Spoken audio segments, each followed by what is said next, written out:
Diri ko sa Biblia bradsok sa Lucas 19:40 nagingon. Kanila mitubag siya nga nagingon. Sultihan ko kamo ug kun ang kining nagpakahilom pa ang mga bato maoy maning singgit. Kung pangutanan ni bradsok ba kining bato wa man ni kinabuhi bradsok. Ngano man niingon man diri na managsinggit ning mga bato. Paliw ko ng patinaw bradsok. Sa walang kasulatan ayon nga may lisod sa Dios. Tanan mahimo niya basta dili lang dautan, dili supak siyang kabalaan. Mao na nga mahimo sa Dios na sa Kaalam 11:23, God can do everything. Nya do na nay inganlan og accompanying words, all the things which are holy and wholesome, not against the divine order or against the law of God. Mahimo sa Ginoo basta di lang masupak sa iyang kinahiyas pagkabalaan.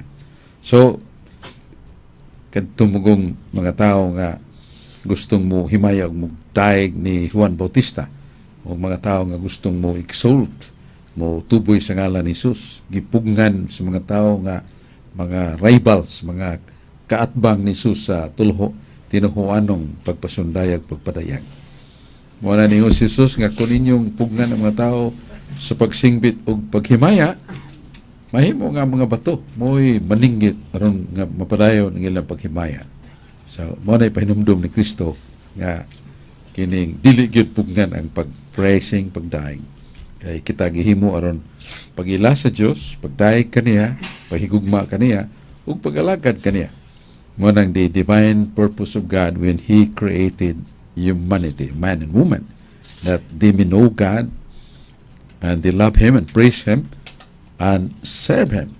Mahimo gani nato ning upat, na kandidato na ta sa dalan padung sa langit. Patumo na ta sa langit. Gawas mo talikod ta mo backsliding, sa ito pa mo saliring.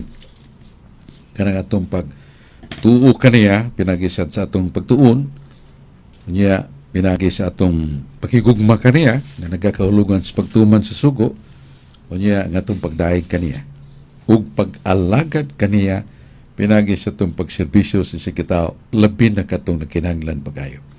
Kaya lagi matod pa sa akong migong pares, Father Peter Montiron, tanang kasa gihatag sa yuta, gihatag sa kalibutan para sa tao, pero kining tanan mulapay ra gyud. Ang dili mulapay ang imong buhat nga maayo, nga mo'y mukuyog kanimo dito sukmanan, o kining mga buhat nimong maayo, para sa mga bato nga musinggit, sila mo'y musinggit, pasudla siya Ginoo.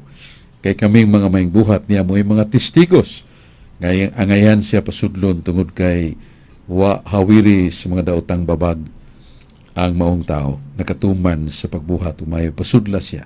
Mabasa na to sa Book of Revelations that the only ones that accompany us to the judgment seat of God are our good deeds or good works towards mankind, towards people who are miserable. Itong mga taong laot kayo niya atong katabangan, maunay mukuyog na to. Pero nga atong bahandi, nga atong kadungganan, nga atong fame, nga atong ngalan na itong mga honorable positions, all these things are transient and passing. Only the ones who do the will of God will continue forever. Nana sa unang suwat ni San Juan, chapter 2, verses 17 to 18. Muna gipahig sa